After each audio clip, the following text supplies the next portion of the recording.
میرے جملے سننا، نکل جائیں تمہاری مرضی، عقیدے کی بات بتا رہا ہوں. سرکار فرمانا ہے، یہ بھی تقریباً سیاح کی 3-4 حدیث کتابوں کے اندر موجود ہے. یہ تو بڑی باب ہے، اویس کرنی کے باب میں یہ بات مشہور ہے اور آپ سب لوگ جانتے ہیں، ایسا نہیں کہ میں آج کوئی نئی بات بتا رہا ہوں. فرماتے ہیں سرکار تم جانا اس سے کہنا کہ اے اویس کرنی میری امت کے لیے دعا، یعنی میری امت کی مغفرت کے لیے کیا کرنا؟ دعا کرنا. اندازہ کیجیے مدد مانگی نا اللہ کے رسول نے. مدد کس سے مانگی؟ صحابی سے بھی نہیں، تابعی سے مانگی. اور مدد لینے کے لیے کن کو بھیج رہے ہیں؟ جید صاحب دو اعلیٰ صاحب جو اپنے اپنے مقام میں ایسے بلند ہیں. اور خود نبی علیہ السلام دعا مانگے ہیں. تو بتاؤ یار مجھے، خود نبی علیہ السلام دعا مانگے تو کیا مغفرت نہیں ہوگی؟ الحمدللہ ہوگی. لیکن ہمیں سکھایا، دیکھو اللہ کے ولیوں کے در پہ اگر مدد مانگنے چاہو تو یہ بھی اللہ کا ولی ہے، میرا پیارا ہے اویس کرنی، اس کی دعا اللہ قبول فرماتا ہے. سرکار سے زیادہ کون جانتے ہوں گے اس بات کو کہ جا کے ان سے کہنا کہ تم دعا کرے. اور یہی گئے اور وہاں جا کر یہی بات کہی. اور اویس کرنی نے دعا مانگی کہ نہیں مانگی؟ مانگی نا. مطلب یہ پورا قصہ سناؤں گا تو بات لمبی تفصیل ہو جائے گی. مقصد یہ ہے اس بات سے ہمیں کہ ہم اللہ کے ولیوں کے در پہ جاتے ہیں بوسیلہ. یاد رکھیے کوئی بھی نہیں، اگر میرا تو کوئی بھی گمان نہیں ہے، کوئی جاہل ہوتا ہے نا وہ جا کے اگر یہ بول دے اے داتا مجھے دے، اے داتا مجھے کھانا دے، اے داتا مجھے کار دے، اے داتا مجھے، یہی مانگتا. اور کیا کبھی یہ مانگا مجھے نمازی بنا؟ کبھی نہیں سنا. نہ کبھی یہ بھیجتے ہیں، نہ ہمارے والے کبھی دعا مانگتے. استغفر اللہ. آخرت کی تو کوئی ٹھاٹ نہیں ہم مانگتے، آخرت و قبر کی کوئی سہولت نہیں مانگتے، دنیا کی سہولتیں جا کے اللہ کے مانگتے. لیکن اس کا مقصد یہ نہیں ہوتا کہ نعوذ باللہ یہ نعوذ ہے اور یہ اللہ معبود ہے. نعوذ باللہ. یاد رکھیے معبود اللہ کے لیے قبر نہیں ہے.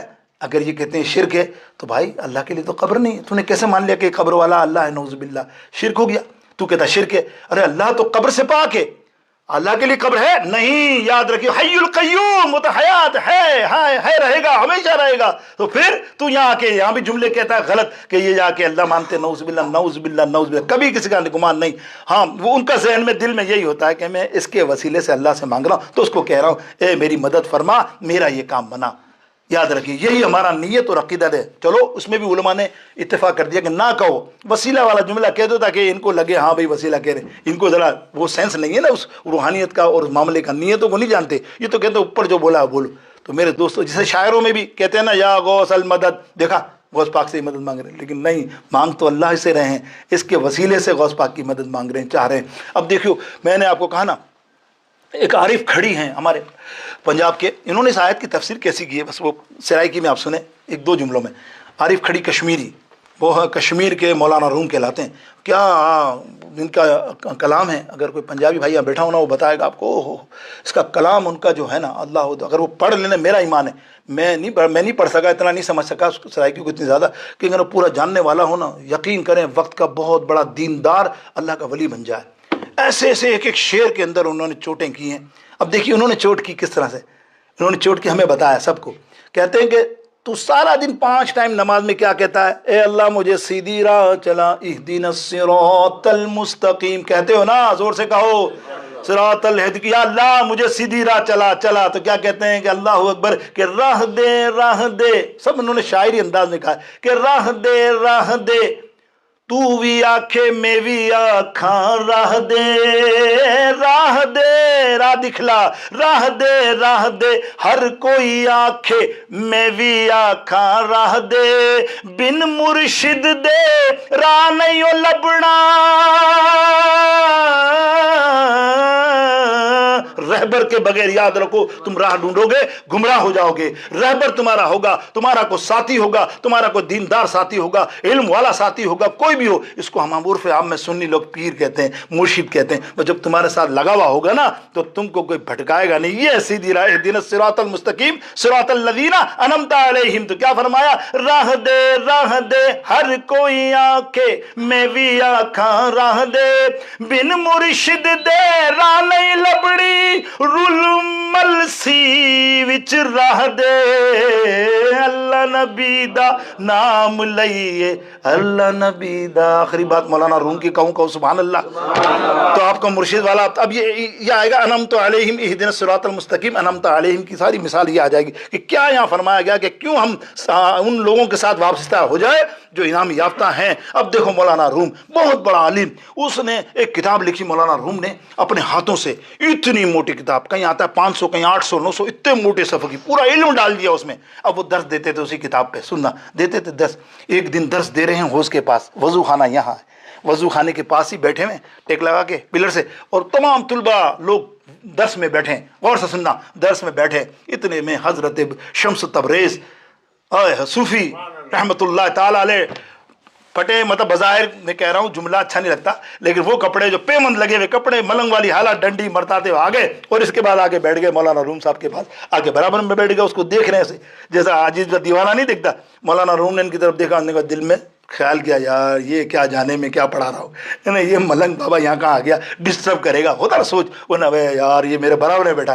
اب وہ پڑھا رہے, سننا تو مولانا حضرت شمس تبریز رحمۃ اللہ تعالی علیہ فرماتے ہیں, اس کی کتاب پہ انگلی مار کے, اے چیست. مولانا روم جلے, نے کہا یار دیکھ میں پڑھا رہا ہوں, بیچ میں ڈسٹرب کر رہا بابا.